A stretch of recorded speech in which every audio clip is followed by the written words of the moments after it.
What we take away today is a lot of knowledge. What we take away today is a lot more questions. What we take away today is that there are several answers which are floating around. These answers and these questions need to be matched.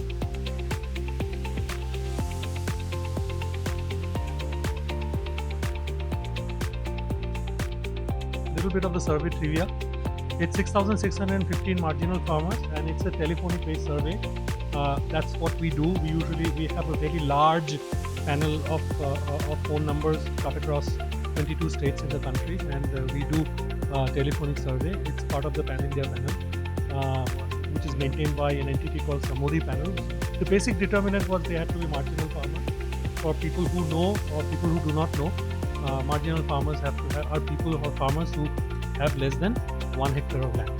The 6,615 farmers that we talked to had confirmed that they had lost some part of their standing crops due to adverse climatic events over the last 5 years.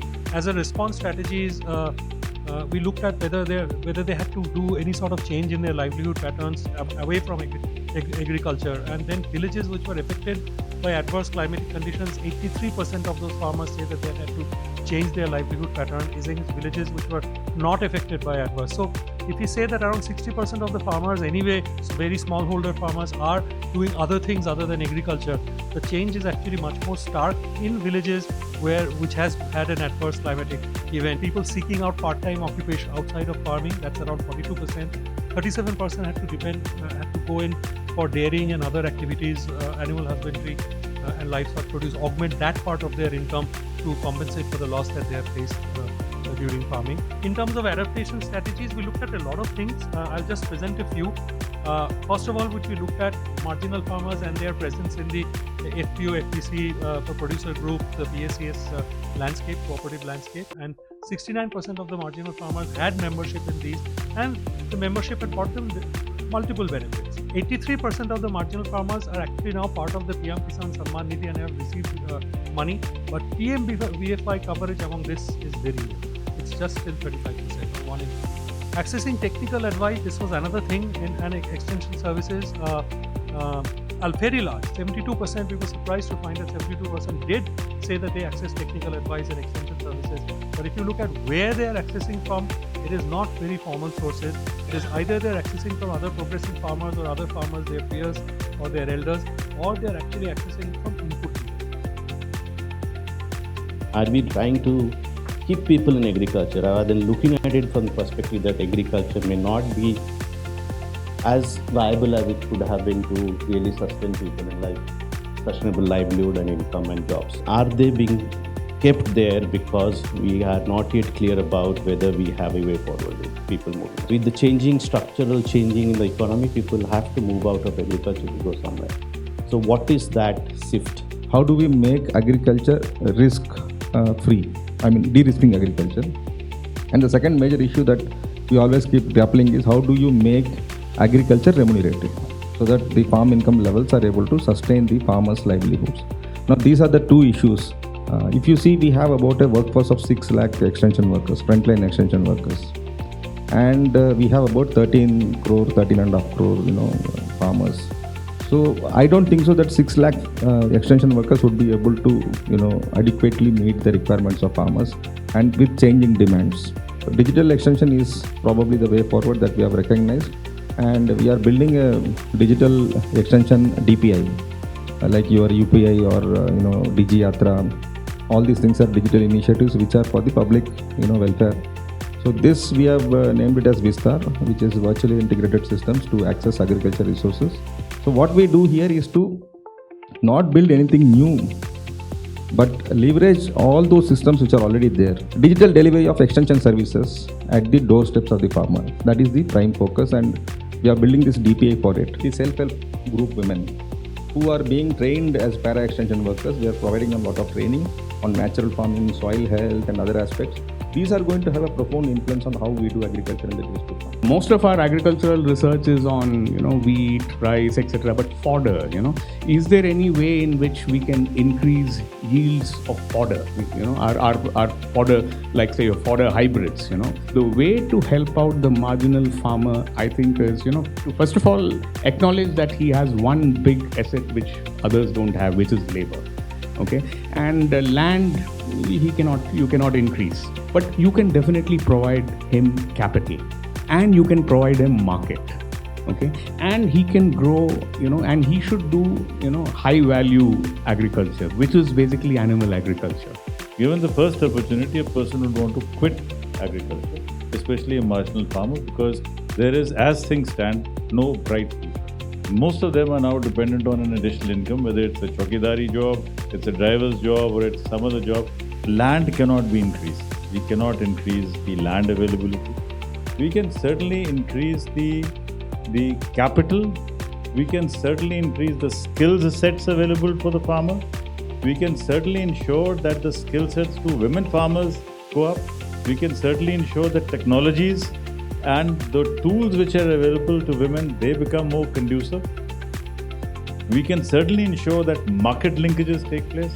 So the only factor which we cannot handle is the factor of land. Our extension system, all said and done, you bring in AI, you bring in all the digital systems in the world, we are still not organized to provide last mile extension services. Holistically, if you think, the simplest thing is how do you make farming profitable? You see it as an enterprise and not as a sustenance. Today, the youngsters are so enterprising and so, even far-sighted.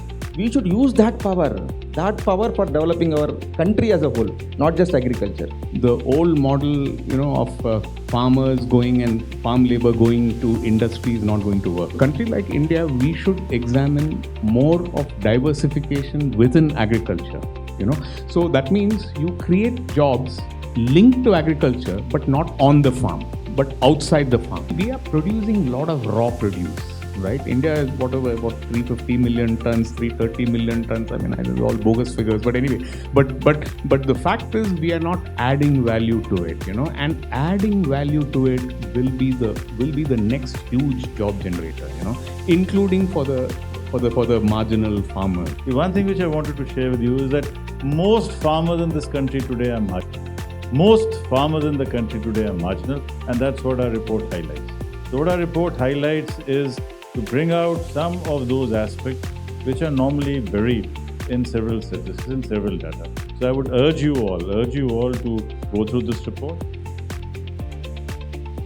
Actually, the marginal farmers are not missing middles. They are not missing middles, they are missing.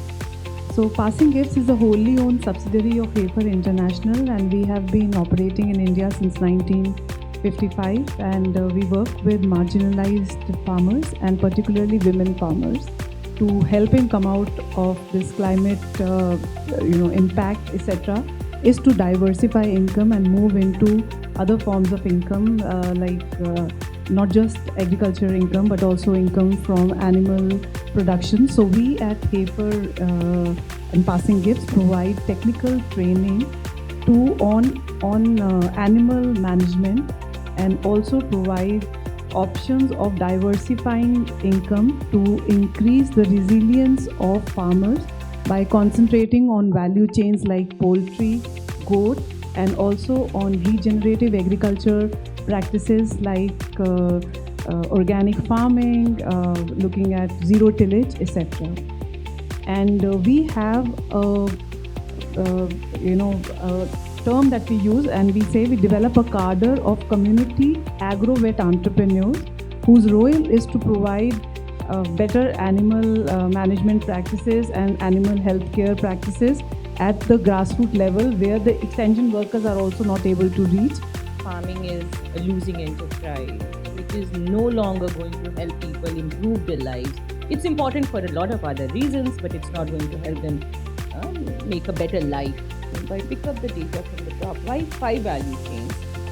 Despite the fact that we work end-to-end on a value chain, our data says that the gains are actually more on the production side than on the market side. But the safety net programs are the ones that we found are weakest. whether it is working with the government, whether it is working or not. The poor eat maximum of what they grow. How can we forget that in a country which is highly malnourished country?